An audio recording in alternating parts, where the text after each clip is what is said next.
Hai, Assalamualaikum. Apa kabar korang hari ini? Semoga korang semua baik-baik saja.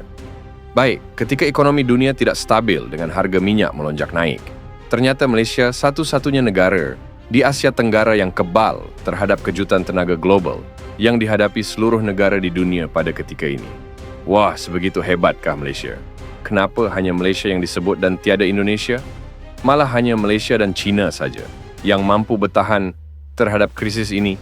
Ini diberitahu sendiri oleh Rajiv Batra, seorang penganalisis dari JP Morgan Chase, yang memberi pandangan bahawa Malaysia dan China lebih mampu bertahan jika berlaku kejutan atau krisis tenaga global. Baik, di video kali ini kita akan saksikan penyataan dari Rajiv Batra, penganalisis dari JP Morgan, yang membuat ramai orang terkejut. Sebelum tu, korang boleh support Tukang React dengan cara tekan butang subscribe, tekan loceng, dan jangan lupa komen yang baik-baik. Tanpa buang masa, mari kita sama-sama saksikan. Let's go. I will say beyond China, Malaysia, everyone looks vulnerable. Malaysia clearly has some amount of a buffer, which you can say coming from net energy exports which they have. Semua orang takut minyak naik, tapi ada satu benda yang ramai tak sedar. Malaysia ni sebenarnya tak seteruk negara lain. Sekarang ni dunia tengah panas, perang Timur Tengah. Bila benda ni jadi, semua orang akan terus fikir, habislah harga barang naik, ekonomi jatuh. Tapi realitinya tak semudah tu. Analis JP Morgan sendiri cakap, Malaysia antara negara Asia yang ada buffer terhadap kenaikan minyak. Kenapa? Yang pertama, Malaysia bukan 100% bergantung pada import minyak. Kita ada sumber tenaga sendiri, kita juga ada ekspor tenaga. Maknanya bila harga minyak naik, kita bukan hanya mangsa, kita juga akan dapat benefit. Yang kedua, ekonomi Malaysia masih terkawal. Inflasi tak terlalu tinggi, defisit kerajaan masih under control. Maksudnya, kita tak terlalu fragile macam negara lain. Yang ketiga, ringgit dan market ada sokongan. Menurut analis tadi, buffer ni bantu stabilkan currency dan market Malaysia. Maknanya kita masih ada safety net. Tapi jangan salah faham, bukan bermaksud kita selamat sepenuhnya. Kalau harga minyak global naik, harga barang tetap boleh naik. Kos hidup masih boleh terasa. Barang tetap akan jadi mahal. Jadi sebagai rakyat Malaysia, apa patut kita buat? Yang pertama, jangan panik. Tapi jangan leka. Kita ada buffer tapi kita bukan kebal. Yang kedua, kontrol lifestyle sekarang. Bukan tunggu harga naik baru nak berjimat. Yang ketiga, bina simpanan walaupun sedikit. Sebab dunia sekarang tak stabil. Yang keempat, spend with awareness. Setiap ringgit yang keluar sekarang kena ada sebab. Ramai orang fokus pada negara susah ke tak? Tapi soalan sebenarnya, orang sendiri ready ke tak? Kenapa kita patut bersyukur? Sebab dalam keadaan dunia yang tengah tak stabil, Malaysia masih ada buffer. Ekonomi masih boleh bertahan. Kita belum sampai tahap krisis. Ingat, bukan semua negara ada peluang untuk prepare awal. Tapi Malaysia ada. Dunia mungkin tak stabil, tapi kalau korang bijak urus kewangan, hidup korang masih boleh stable. Fikirlah sendiri. Assalamualaikum. Hari ni JP Morgan buat analisis Rajiv Batra. Dia kata Malaysia dan juga China ni mampu atasi, mampu bertahan dalam isu kenaikan harga minyak dunia ni. Kau bayangkan. Right now in this environment, within Asia, if I will say, beyond China, Malaysia, everyone looks vulnerable. Malaysia clearly has some amount of a buffer, which you can say coming from net energy exports which they have. Plus, at a starting point, fiscal deficit was very much well under control due to government policy, inflation not being significantly high enough. So they have buffers in place which will not just support equity as an asset class, but even their currencies too. Kau cuba tengok berita tu. Tengok negara-negara lain macam mana susahnya minyak tak ada ni. Kerajaan orang tak boleh nak tanggung subsidi. Tak boleh nak bagi harga minyak tu lebih murah. Dengan harga kenaikan minyak dunia sekarang ni akibat perang ni, tak boleh nak bagi. Tengok stesen-stesen minyak dekat negara luar sampai tutup, sampai berebut-rebut. Minyak pun nak kena catu. Harga elektrik pun naik tinggi. Barang-barang harga pun naik. Ni sampai kopah kita orang ni nak ambil minyak, curi minyak. Kita di Malaysia ni alhamdulillah tuan-tuan, kita pergi stesen minyak atau kita isi minyak, tak terasa kenaikan minyak dunia ni. Tak macam negara-negara jiran kita ni rasa. Kerajaan masih tanggung RM1.99 seliter. Kalau diesel pula, kenderaan diesel, syarikat tu ada kenderaan diesel, dapat fleet card. Kalau kenderaan persendirian, kerajaan bagi 300 sebulan, memang ada kenaikan.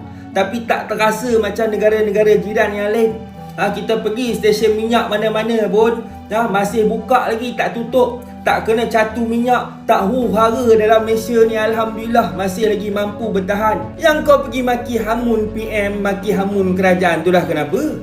Kau tengok negara jiran kita, Indonesia, Thailand, macam mana dia puji Malaysia. Kalau boleh dia orang nak tau. Harga minyak dia orang ni macam mana kerajaan kita bagi RM1.99, tapi tak boleh. Kau dengar JP Morgan kata apa tadi? Sebab apa Malaysia ni mampu bertahan dalam isu kenaikan minyak dunia hari ni, sedangkan negara-negara lain ni dah huru-hara.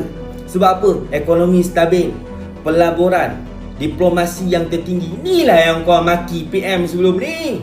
Yang kau kata sekejap call sana, sekejap call sini, pergi negara sana, pergi negara sini, balik lepas tu umum pelaburan ratus bilion tak nampak pun. Macam-macam lah.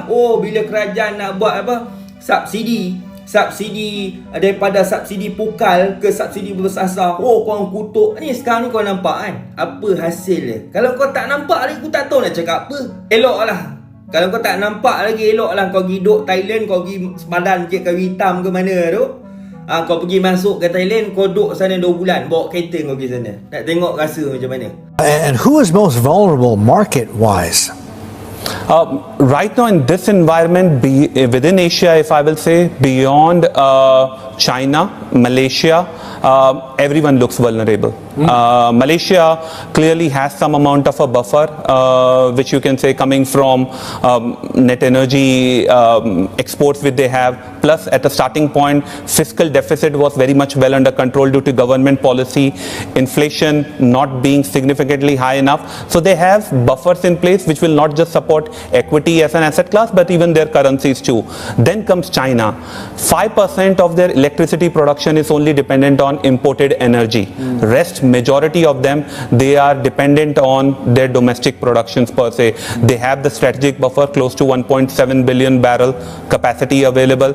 They have alternatives which we have seen in form of renewables. Plus top of it, they can still go back to coal big time on the electricity consumption per se. So taking that into account, these two economies looks much more safer. Rest, we will see how they navigate, because the question will come, are you going to sacrifice growth or you are going to sacrifice fiscal if this going to get prolonged? Semalam kalau kita tengok JP Morgan, dia ada kata lah, sekiranya krisis tenaga di Timur Tengah ni berlarutan, konflik di Timur Tengah semua ni berlarutan, hanya ada 2 negara sahaja yang bertahan, dia ada daya tahan, China dan Malaysia. Kalau kita tengok negara-negara lain, dah huru-hara dah. Thailand sampai minyak tak cukup, sampai kena beratok 2-3 jam, kopak kereta, curi minyak. Filipin sampai darurat, istihar darurat sebab banyak stesen minyak, beratus stesen minyak dah tutup. Bangladesh beratok punya panjang disebabkan minyak lah, dan banyak negara lagi yang terkesan disebabkan krisis di Timur Tengah sana. So kalau benda ni berlarutan, negara-negara jiran kita, harga barang akan naik mendadak, kos pengangkutan akan naik mendadak, logistik akan sangkut. Jadi negara kita ni masih bertahan. Kalau kita tengok, ni fakta tau.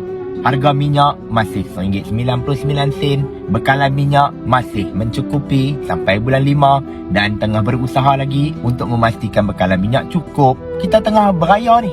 Banyak orang balik kampung apa semua, musim perayaan, tak ada pun harga barang naik. Kita kena faham tau. Negara kita walaupun diesel dah mahal, ramai orang bising, tapi yang melibatkan logistik, perniagaan apa-apa, tak kisahlah semua ni yang register, dia orang ada fleet card. Fleet card ni harga tetap murah, harga subsidi. Sebab tu barang-barang, harga barang kawalan, harga barang asas semua tak naik.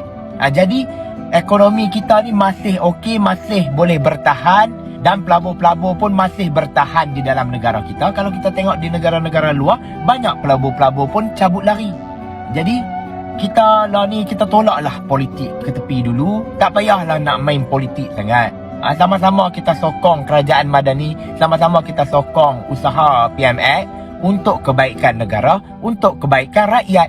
Lu percaya nggak sih Rin, kalau sebenarnya Malaysia itu telah jauh melampaui Indonesia dalam banyak bidang? Padahal dahulu Malaysia itu sempat mengimpor guru dari Indonesia loh. Dan Malaysia dulu sempat mempelajari cara mengelola ladang minyak di Indonesia. Namun sekarang Malaysia unggul dalam bidang-bidang itu. Ini luar biasa sih. Jadi Malaysia itu belajar kemudian mengembangkan sendiri lalu melampaui Indonesia. Bener banget, pantas saja Malaysia ini masuk ke dalam negara maju. Di tahun 60-an Malaysia impor guru dari Indonesia karena dianggap berkualitas. Sekarang kualitas pendidikan Malaysia jauh lebih unggul. Di tahun 74 Petronas baru berdiri. Mereka mempelajari cara mengelola ladang minyak ke Pertamina. Saat ini Pertamina kalah dari segi produksi dengan Petronas. Bahkan Pertamina setiap tahunnya impor minyak dari Petronas loh. Tahun 84 itu Indonesia capai swasembada beras dan Malaysia masih tergantung pada Thailand, Vietnam, dan Pakistan. Tapi sekarang Malaysia itu produksi berasnya 3 kali lipat dibandingkan Indonesia. Dan aku yakin masih banyak lagi yang nunggu di Malaysia dari berbagai bidang, Ri. Iya bener banget, ini tuh jadi sorotan bukan karena kita ingin menjelekkan negara ya, tapi kok bisa gitu ya, negara yang sangat luas, kaya, dan sumber dayanya banyak, manusianya banyak yang pintar juga, dilampaui oleh Malaysia. Padahal dulu kita yang bimbing mereka. Habis lah JP Morgan. Walaun confirm panggil JP Morgan ni wala nun lah lepas ni. Kan? Walaun baru tengah duk syok ni. Balun Madani, Balun Anwar Ibrahim. Pasal apa yang berlaku dalam dunia ni. Tiba-tiba JP Morgan, salah seorang yang sangat berpengaruh penganalisis ekonomi dunia, orang besar bank dunia, buat ramalan. Kata negara China dengan Malaysia tak akan terjejas. Atau dalam bahasa lain, China dan Malaysia akan kekal steady walaupun dunia berdepan risiko kejutan tenaga. Kita tahu banyak negara Asia ni bergantung dengan minyak minyak gas daripada luar. Jadi bila harga tu melambung naik, memang semua benda jadi berpotensi jadi mahal lah. Sampai ke barang dapur rakyat boleh naik, bil elektrik boleh naik. Maka kehidupan rakyat itu boleh terkesan lah. Namun dalam banyak-banyak negara itu, JP Morgan ni sebut 2 negara sahaja yang dia ramal akan kekal bertahan, steady, iaitu China dengan Malaysia. Orang macam JP Morgan ini sebut negara kita Malaysia sebaris dengan negara kuasa besar China. Kau bayangkan hari ni. Kan, tapi kalau tanya walaupun dia tak percayalah JP Morgan ini, dia tak heran JP Morgan ke siapa ke, yang dia percaya Papa Gomo. Dia lagi suka petik kenyataan pemimpin PAS dalam Harakah Delhi, iaitu dia percayalah. Sufi Kamari tu dia suka dengar lah. JP Morgan ke apa ke dia tak heran. Kan, jadi terbaiklah Kerajaan Madani, itu je lah aku nak bagi tahu. Terbaik Kerajaan Madani, terbaik Datuk Syed Anwar, terbaik menteri-menteri yang buat kerja memulihkan negara ini semua. Terima kasih kerana menjaga negara kita ini, dan insya-Allah semoga negara kita ini akan terus bertahan dalam keadaan sekarang ni. Jadi begitulah pernyataan yang disampaikan oleh Rajiv Batra, penganalisis dari JP Morgan dan respon warga Malaysia. Tak sangka ketika pemerintahan PMX Anwar Ibrahim, Malaysia semakin digeruni dari segi kestabilannya. Investor asing berpusu-pusu melabur di Malaysia, hingga mata wang ringgit jadi mata wang terkuat di Asia. Sesebuah negara kalau dijaga dan dikelola dengan baik, pihak asing mampu menilainya, termasuklah JP Morgan yang menyebut Malaysia dan China adalah 2 negara yang kuat di Asia dan tidak berisiko ketika berhadapan dengan krisis tenaga global pada ketika ini. Tahniah buat Malaysia dan PMX. Mungkin pemerintah Indonesia perlu belajar dari negara jiran Malaysia, buang ego, kita sama-sama bertukar-tukar ilmu. Jadi mungkin itu saja untuk video kali ini, kita jumpa lagi di next video. Assalamualaikum, bye-bye.